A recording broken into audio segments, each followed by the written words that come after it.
Welcome in Dharmendra classes. आप सभी लोगों का डीके सर के क्लास में स्वागत है।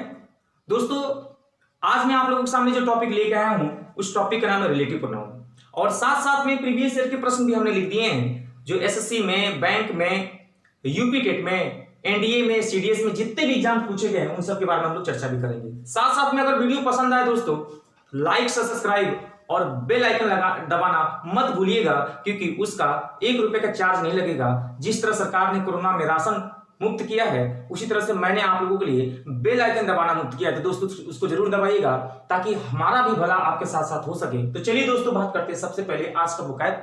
आज का नाश्ता क्या है आपका? आशुवेश का मतलब होता है, कौन बताएगा? तो आशुवेश का मतलब होता है शांत करना या कम करना। कैसे याद रखेंगे दोस्तों? आंसू इस एज में कम करके रखना है, नहीं तो कोई भी मनाने वाला आएगा नहीं, शांत नहीं कराएगा।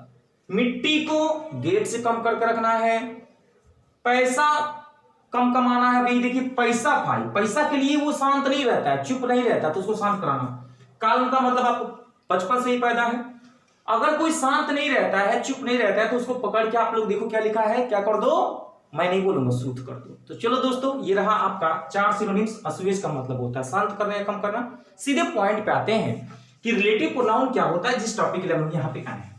दोस्तों, सबसे पहले हम बात करें, relative pronoun is a word which connect to sentences. Relative pronoun वह शब्द होता है जो दो वाक्यों को क्या करता है, कनेक्ट करता है। और सबसे बड़ी बात यह है कि रिलेटिव प्रोनाउन के पहले यदि सब्जेक्ट सिंगुलर है तो वर्ब भी सिंगुलर होगा। क्यों नहीं होगा यार? एक इंसान एक ही हाथ से खाना खाएगा ना, उसी तरह से हमारा रिलेटिव प्रोनाउन कहता है कि अगर मेरे पहले सब्जेक्ट सिंगुलर है तो वर्ब सिंगुलर होगा, मेरे पहले सब्जेक्ट सिंगुलर नहीं है तो वर्ब भी सिंगुलर नहीं होगा। कैसे? मान लो मेरे प्यारे बच्चों, रिलेटिव प्रोनाउन को अगर बहुत ही आसानी से समझना है तो आप एक एग्जांपल मेरे सामने देखिए, लिखा हुआ क्वेश्चन लिखा हुआ है कि I saw a few men are nice. मैंने कुछ आदमी को देखा, और जो आदमी थे अच्छे थे या अच्छे हैं। आपको बताना है कि इनमें से हु, हुम, व्हिच, दैट, हुज में से कौन सा ऑप्शन आप लोग फिल करोगे। मैं इंतजार कर रहा हूं, जल्दी बताइए। तो आंसर आना शुरू हो गया, बच्चों ने बता दिया। बिल्कुल सही जवाब नहीं है। सही आंसर क्या होगा दोस्तों? दैट। अगर आपका घर पे बैठे बैठे बढ़ गया है फैट, तो आज जान जाइए होता क्या है, दैट। तो दैट के रूल के बारे में हम लोग डिस्कस करेंगे बहुत ही आराम से मेरे प्यारे बच्चे, बहुत ही मजा आने वाला है। बने रहिएगा शुरू से अंत तक, वीडियो को छोड़कर कहीं मत जाइएगा। एक्चुअली होता क्या दोस्तों, एक सेंटेंस ये है और एक सेंटेंस ये है। इन दोनों सेंटेंस को कनेक्ट करने का जो काम किया वो दैट ने किया। क्यों किया यहां पे? क्योंकि मेरे प्यारे बच्चों, अ फ्यू का यूज हमेशा दैट के लिए होता है। तो हम आपको बताएंगे कि दैट का यूज ना केवल पर्सन के लिए होता है बल्कि नॉन लिविंग के लिए होता है। बट कैसे होता है, आइए हमारे साथ और नोट करके लिख लीजिए। नोट करके लिख लीजिए दोस्तों। अगर आप लोग भूल गए हैं तो नोट करके लिख लीजिए। कभी नहीं भूलेंगे कि दैट का यूज कब करते हैं, तो जब आपका घर पे बैठे बैठे बढ़ जाए फैट, तो सीधे जिम की जगह पे लिख लो दैट। तो दैट का जो यूज होता है दोस्तों, ऑल के साथ किया जाता है। एक एडजेक्टिव ऑल होता है और एक एडजेक्टिव फ्यू होता है दोस्तों। फ्यू का मतलब कुछ, और ये प्लूरल काउंटेबल नाउन के लिए होता है। लिटिल का नाम आप लोगों ने सुना होगा, आपने सुना होगा द सेम। एक वर्ड आता है दोस्तों द सेम, इसके साथ भी दैट का यूज होता है। और ये बात सच है कि आज ही आपको लिखना मच है, इनके साथ भी हम लोग लगाते हैं दैट। मेरे प्यारे बच्चों, अगर आप अकेले घर पे हो, अगर आपको कोई चीज एक पसंद है तो आप बोलते हो द ओनली, तो द ओनली के साथ भी हम लोग दैट लगाते हैं। अगर आपने कहा रमैया रस्तोगी मूवी देखा, आपने बोला कि एवरीथिंग एवरीथिंग, हीरो ने बोला नहीं समथिंग समथिंग, तो एवरीथिंग मिल जाए, समथिंग मिल जाए, नथिंग और एनीथिंग मिल जाए, उनके साथ भी दैट लगाते हैं दोस्तों। इससे ज्यादा अगर आपने दिमाग लगाने की कोशिश की तो फिर मुझे मत कहना कि दिमाग खराब हो गया। यही पढ़ना है, यही पेपर में आएगा। अब इसको दिमाग में बैठा लो। जिस तरह से अपने आप को घर में बैठा लिए हो कोरोना से बचने के लिए, उसी तरह से एग्जाम के कोरोना से बचने के लिए इसको अपने दिमाग में बैठा लो। विश्वास करिए दोस्तों, कसम खा के कह रहे हैं, मार्कर हाथ में है, इससे बाहर से पेपर में ना आया है ना आएगा, क्योंकि यही पेपर में आता है दोस्तों। पिछले 11 साल का प्रीवियस ईयर क्वेश्चन उठा के मैंने देखा था।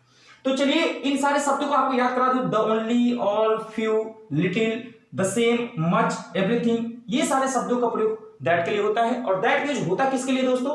तो आपको दिमाग में रखना है, पर्सन के लिए होता है और किसके लिए?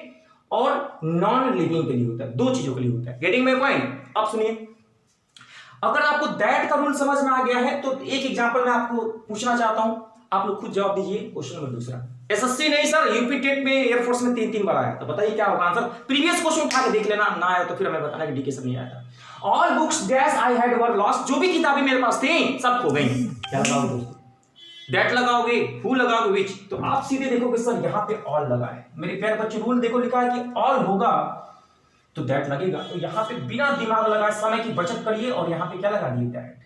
तो ये कितना आसान कर दिया। 2 सेंटेंस को जोड़ने का काम दैट ने किया, ऑल की वजह से। बुक्स है, मैन भी होता, आदमी भी होता, कुछ भी होता ना, तो बच्चों यहाँ पे दैट लगता। अब सुनिए बच्चों, तीसरा क्वेश्चन देखिए, दिस इज द सेम लिखा है दोस्तों, द सेम यहाँ पे भी लिखा है द सेम, तो क्या लगा देंगे दोस्तों? दैट। तो यहाँ पे भी हमें क्या लगाना है मेरे प्यारे बच्चों? दैट लगा। तो आपने देखा कि 3 प्रश्न लगातार दैट से पूछे गए थे मेरे प्यारे बच्चों। अब दैट का रूल हमारा अगर खत्म हो गया हो तो आप जल्दी से हमें बताइए कि यस सर गॉट इट, तो आगे बढ़ते हैं। चलिए चलते हैं अगला रूल्स के बारे में बात करें दोस्तों। आपको सबसे पहले बता दें, विच का रूल आपको पढ़ना ही नहीं है क्योंकि पिछले 6 साल से विच नहीं आता है, लेकिन जान जरूर लो कि विच का यूज करते किसके लिए, जानना जरूरी है दोस्तों। विच का यूज होता है नॉन लिविंग के लिए, जान लो, बस समझ लो। एनिमल्स के लिए, बर्ड्स के लिए, एनिमल्स हो गया ना दोस्तों, या कोई भी बर्ड्स हो गए, चिड़िया हो गई, तो उनके लिए हम लोग क्या लगाते हैं? विच लगाते हैं। फॉर एग्जाम्पल मैंने बोला आई हैव अ पेन, मैंने बोला आई हैव अ पेन, मेरे पास एक पेन है, ठीक, डैश इज रेड, जो रेड कलर की है। कुछ नहीं करना है, एक सेंटेंस ये देख लिया। पेन क्या है? नॉन लिविंग, ठीक है। तो यहां पे हमें क्या लगाना है दोस्तों? विच लगा लेना है, ठीक है। यही सेंटेंस का रूल है कि विच का प्रयोग जब रिलेटिव प्रोनाउन के बीच में होता है तो हमेशा 2 सेंटेंस के बीच में होता है। अगर आपको समझ में आ गया तो विच का यूज इससे ज्यादा मत पढ़िएगा, पढ़ने को बहुत कुछ है। विच का यूज चॉइस के लिए भी होता है, पर्सन के लिए। Which is your sister between Rani and Pooja, प्रश्नवाचक साइन लगा हो तो याद रखना दोस्तों, वो एक्सेप्शन है पेपर में, इससे ज्यादा पेपर नहीं आएगा, बस इतना पढ़ना आपको, ठीक है। अब हम बात करते हैं विच का रूल समझ में आ गया, सीधे देखिए ये विच समझ में आ गया, दैट। अब 3 बचा, हु, हुम और हुज। कुछ नहीं है, 3 मिनट लगेगा दोस्तों आपको, बस मेरे 3 पॉइंट्स याद रखने हैं, जो तीनों पॉइंट्स बता रहे हैं यहाँ पे। आपको मैं बता दूं, हु का मतलब कुछ नहीं होता है, हु एक सब्जेक्ट होता है। हु पर्सन के लिए तो यूज होता है, लेकिन याद रखना एक सब्जेक्ट के रूप में यूज होता है दोस्तों, सब्जेक्टिव केस में होता है। हुम क्या होता है दोस्तों? हुम क्या होता है? हुम एक पर्सन के लिए यूज होता है लेकिन ऑब्जेक्ट के रूप में होता है। और हुज क्या होता है दोस्तों? हुज एक पर्सन के लिए यूज होता है लेकिन पॉजिटिव केस में यूज होता है। ये 3 केस पॉजिटिव केस क्या होते हैं अभी हम आपको बताएंगे दोस्तों। पॉजिटिव केस का मतलब होता है रिलेशन बताना, अपनापन दिखाना। जब अपने भाई, अपने बहन, अपने पापा मम्मी की जब बात होती तो वहां पे हुज लगा देना, कुछ नहीं करना। सबसे एग्जांपल आसान कर, इसी को समझ लो। हमने लिखा है यहाँ पे, जैसे आपने बोला कि भैया ये लड़की है, दिस इज द गर्ल, ये लड़की है भैया, दिस इज द गर्ल, जिसके पापा लखनऊ में, डैश फादर, और यहां पे लिखा मेरे प्यारे बच्चों लिव्स। लिव्स का मतलब रहना होता है ना, और कहां रहते हैं तो यहां पे दिया इन लखनऊ, LKO। अब बताओ दोस्तों, इस लड़की का रिलेशन पिताजी से है ना, तो जब कभी भी रिलेशन देखने को मिले तो आप वहां पे हुज लगा लीजिए, कभी गलत नहीं होगा दोस्तों। अपनापन देखने को मिले तो 2 सेंटेंस को जोड़ने के लिए क्या लगा लेंगे? हुज। लड़की का रिलेशन पिता से है, लड़की का रिलेशन भाई से होता, मम्मी से होता, तो वहां पे पॉजिटिव केस यानी हुज का प्रयोग होता।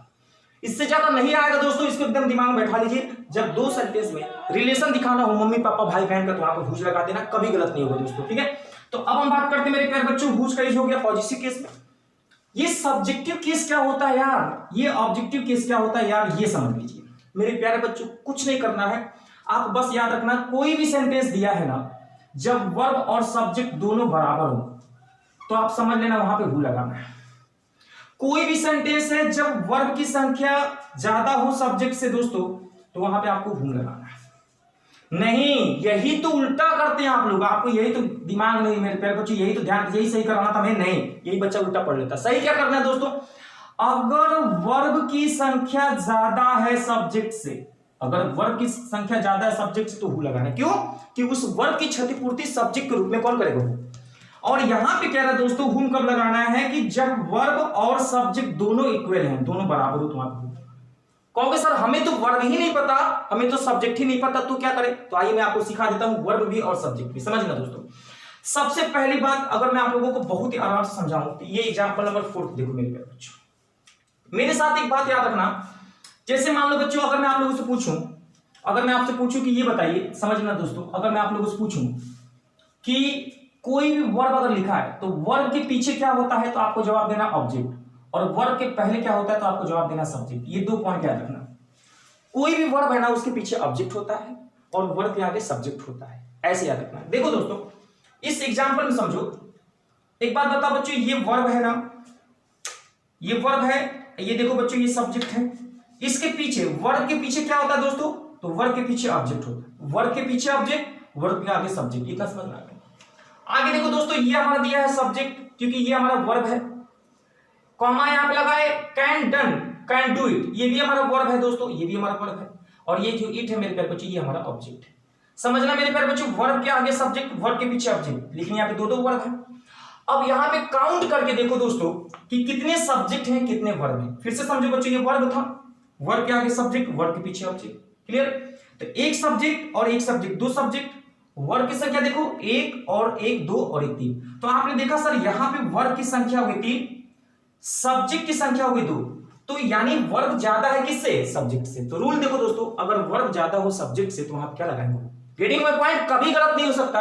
तो मेरे प्यारे बच्चों इस कंडीशन में आप लोग खुद बताओ बच्चों, समझ में आ रहा, मजा आ रहा कि नहीं आ रहा, तो यहाँ पे भूल लगा देंगे। एक और एग्जांपल देखो दोस्तों, यहाँ पे देखो ये वर्ब है और वर्ब के आगे ये सब्जेक्ट है, ये हमारा ऑब्जेक्ट है दोस्तों, ये हमारा सब्जेक्ट है, ये हमारा वर्ब है। तो आप बताओ मेरे प्यारे बच्चों कितने सब्जेक्ट हैं, एक सब्जेक्ट और एक सब्जेक्ट, 2 सब्जेक्ट, एक वर्ब और एक वर्ब, 2 वर्ब। तो सब्जेक्ट और वर्ब दोनों बराबर है मेरे प्यारे बच्चों। आपने देखा यहाँ पे कि सब्जेक्ट भी 2 है और वर्ब भी 2 है, तो सब्जेक्ट और वर्ब दोनों बराबर हो, सब्जेक्ट और वर्ब दोनों बराबर हो तो ऑब्जेक्टिव केस की जरूरत पड़ती है, यानी हमें कोई सब्जेक्ट नहीं चाहिए तो वहां पे क्या लगा देंगे दोस्तों। तो इस वाले आंसर में आप लोग क्या लगा देंगे मेरे प्यारे बच्चों, होम लगा देंगे। देख रहे हैं प्रीवियस क्वेश्चन है, और लास्ट क्वेश्चन बताइए जल्दी से आप लोग क्या होगा जवाब। दोस्तों ये देखो ये वर्ब है बेटा, ये ऑब्जेक्ट है और ये हमारा सब्जेक्ट है।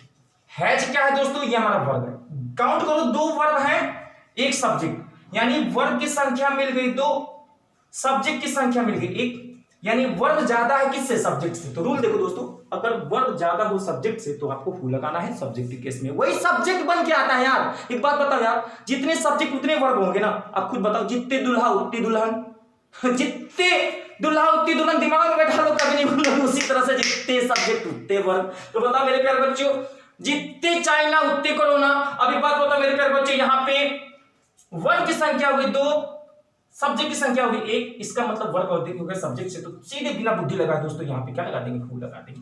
कैसा लगा क्लास, कमेंट करके बताइएगा। रुक जाइए रुक जाइए रुक जाइए, रुकिए, भागी मत, अभी मत जाइए। मेरे वीडियो को देखिए, 2 बार देखिए, मैं कसम खा के कह रहा हूं इससे बाहर से क्वेश्चन बनेगा तो भी कमेंट करके बताइएगा। प्रीवियस क्वेश्चन देखिएगा, सुनिए, पसंद आए ना तो बेल आइकन के साथ सब्सक्राइब करिएगा। और फाइनली मैं आपको बता दूं, बेल आइकन के साथ सब्सक्राइब करिएगा, लाइक करिएगा, शेयर करिएगा।